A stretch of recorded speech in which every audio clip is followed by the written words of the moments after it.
Мамлекет тарабынан каржыланып, мекемелерге жана министрликтерге атайын автоунааларды берүү кезеги жазаларды аткаруу кызматына келип жетти. Болгондо дагы жергиликтүү өзүбүздөн чыккан Тулпар Мотор заводунан чыккан 25 автоунаа бул жакта жазаларды аткаруу кызматынын соңку тарыхында алгачкы ирет болуп жаткан окуя болуп калды.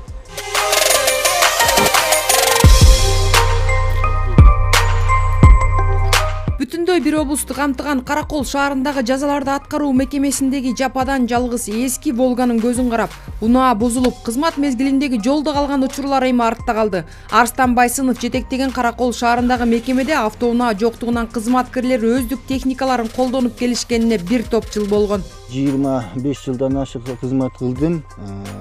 Биринчи жолу көрүп атам мындай кызматтык унаа берилип атканы, тапшырылып атканы. Унаа буга чейин эски биздин жанагы Волга бар болчу.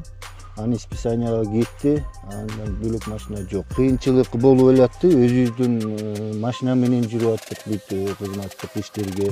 Ата мекендик заводдо чогултулган 23 Chevrolet Tracker, 1 Chevrolet Cobalt, ошондой эле 5 тонналык жүк ташуучу унаа дагы бар. Мындан сырткары Kia Carnival үлгүсүндөгү минивен менен 18 орундуу Sprinter кичи автобусу кызматкерлердин иштөө шарттарын жакшыртууга мүмкүндүк берет. Бул иш-чара башка тармактар менен катар жалпы пенитенциардык тутумунун мындан ары өнүктүрүү жана модернизациялоо боюнча жүргүзүлүп жаткан масштабтуу иштерин алгачкы этабы деп санасак болот. Бул биздин жалпы ишибизде жаңы жетишкендиктерге жана ийгиликтерге түрткү болот деп ишенемин.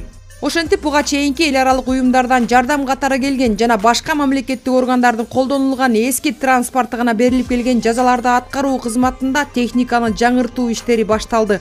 Мына бүгүн 27 автоунаа тапшырылды. Бул Кыргызстандын бардык региондоруна тапшырылды. Бир дагы жабык тибиндеги мекеме же бир дагы тергөө изолятору машинасы жок калбайт. Биздин мекемелер мына шаардан тышкары жайгашкан, көп учурда кызматкерлер көптөгөн чакырымдарды жолго сарпташат. Анан кийин ушундай машиналарды бөлүп берүү биздин кызматыбыздын деңгээлин көтөрөт. Техникаларды алууга мамлекеттик бюджеттен 50 миллион сом бөлүнгөн. Айта кетсек, бүгүнкү күндө мамлекеттик мекеме ишканаларда атайын техника жана кызматтык унаалар менен камсыздоо боюнча көрсөткүчтө Кыргызстан Орто Азия мамлекеттери арасынан жогорку деңгээлге чыккан. Айжан Молдошева, Чыңгыз Жумагулов, Ала Тоо 24.